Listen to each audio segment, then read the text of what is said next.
Les traitements non chirurgicaux sont généralement la première ligne de traitement et ont un taux de réussite favorable en termes de réduction de la douleur qui provient d'une articulation facétaire. Une gamme complète de traitements est disponible, et généralement plusieurs sont effectués en même temps. Pour la douleur et le dysfonctionnement qui ne répondent pas aux soins non chirurgicaux, ou pour les affections graves, telles que les fractures complexes, les luxations importantes ou l'atteinte de la moelle épinière, une intervention chirurgicale peut être recommandée.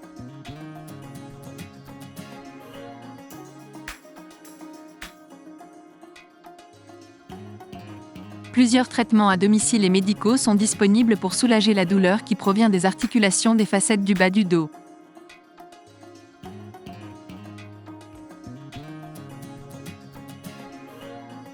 Les traitements qui peuvent être effectués à domicile pour soulager la douleur des facettes lombaires comprennent l'application d'une thérapie par la chaleur, l'utilisation d'une compresse froide, le soutien de la courbe lombaire, l'évitement des activités qui aggravent la douleur, le fait de rester actif, la pratique d'exercices à faible impact, la pratique d'exercices à faible impact exercice, en utilisant une attelle de soutien.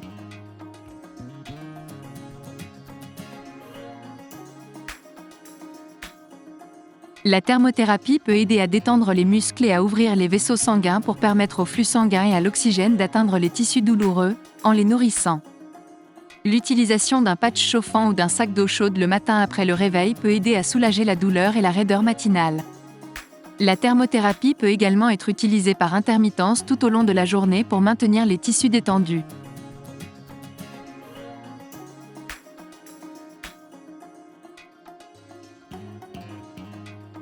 La thérapie par le froid peut être utilisée lorsque la douleur est aiguë ou lors d'une poussée de douleur, comme après une activité physique intense. Une compresse froide resserre les vaisseaux sanguins, réduisant le flux sanguin vers la région et engourdissant la douleur.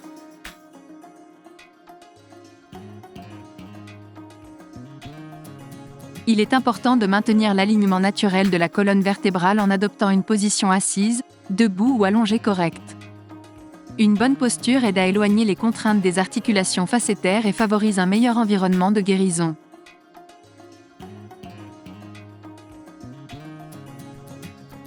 En général, les activités qui incluent la torsion de la colonne vertébrale, la flexion et l'extension répétée et la position assise pendant de longues périodes doivent être évitées.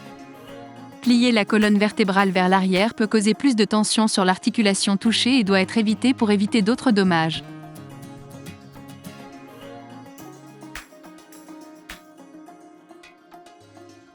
S'il est recommandé d'éviter certaines activités, il est également nécessaire de rester actif avec modération et d'éviter le repos complet au lit, qui peut déconditionner les tissus lombaires et augmenter la douleur.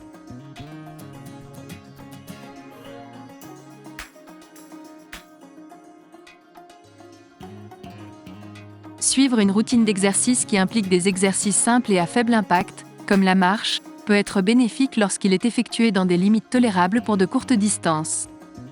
De courtes promenades régulières peuvent aider à éviter la douleur et la raideur due à une inactivité prolongée et également à améliorer la force et la flexibilité du bas du dos.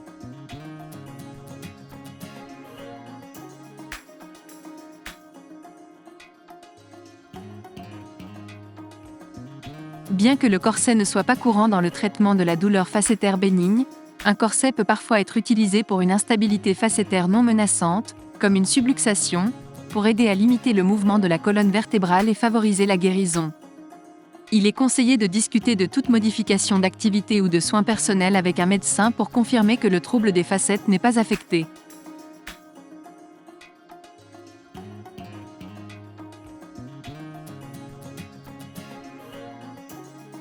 Presque tous les programmes de traitement des troubles des facettes articulaires impliquent un certain type de thérapie physique structurée et de routine d'exercice, qui est formulée par un professionnel de la santé ayant une formation sur les douleurs musculo-squelettiques et rachidiennes.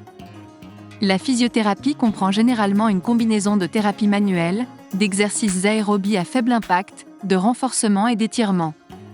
Au fil du temps, ce traitement est utile pour améliorer et maintenir la stabilité du bas du dos et favoriser un environnement de guérison pour les tissus. Lorsque les exercices sont effectués conformément aux instructions, un soulagement à long terme de la douleur peut être ressenti.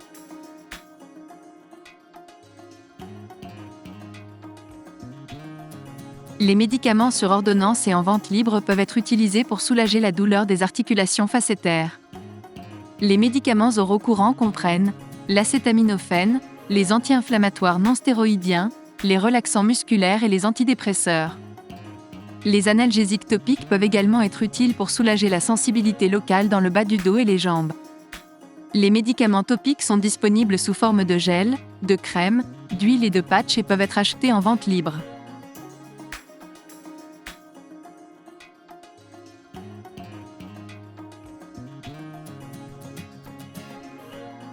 La thérapie de stimulation nerveuse électrique transcutanée consiste à activer les fibres nerveuses sensorielles grâce à une fréquence tolérable de courant électrique. Le courant électrique est délivré par des électrodes placées sur la peau et attachées à une machine TENS. La thérapie TENS peut réduire la douleur des facettes articulaires par la production d'endorphine, une hormone sécrétée par le corps qui réduit la douleur. Ce traitement est généralement sans danger et peut être effectué à la maison. Cependant, les preuves scientifiques à l'appui de ce traitement sont limitées. Une machine TENS peut être achetée en ligne dans notre magasin.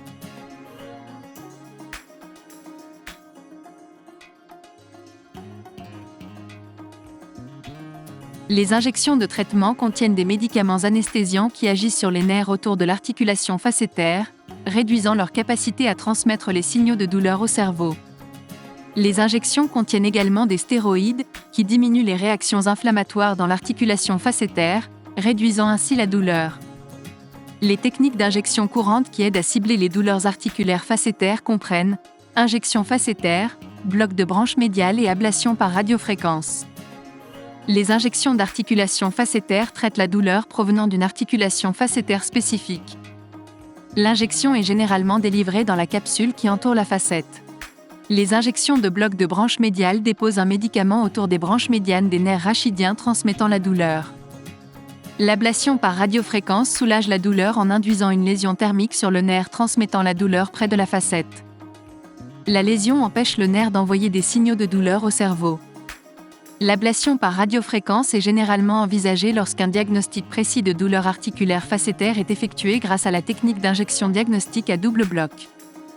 Les injections rachidiennes sont presque toujours effectuées sous la direction d'une fluoroscopie ou d'une échographie. Un colorant de contraste est injecté dans les tissus pour s'assurer que l'aiguille est placée avec précision sur le site suspecté de la douleur. L'imagerie médicale aide à prévenir les blessures et les complications supplémentaires pouvant être causées par l'injection dans les structures adjacentes, telles que les vaisseaux sanguins. Les injections thérapeutiques sous guidage fluoroscopique peuvent ne pas être administrées pendant la grossesse ou en présence d'une infection ou d'un trouble hémorragique. Un petit risque de saignement, d'infection, de réaction allergique ou de lésion permanente des nerfs ou de la moelle épinière. Une combinaison d'un ou plusieurs traitements est généralement essayée pour contrôler les symptômes des troubles des articulations facétaires. Pour la grande majorité des patients, une combinaison de changements de mode de vie, de médicaments, de physiothérapie et d'exercice, et de correction de la posture aidera à contrôler la douleur.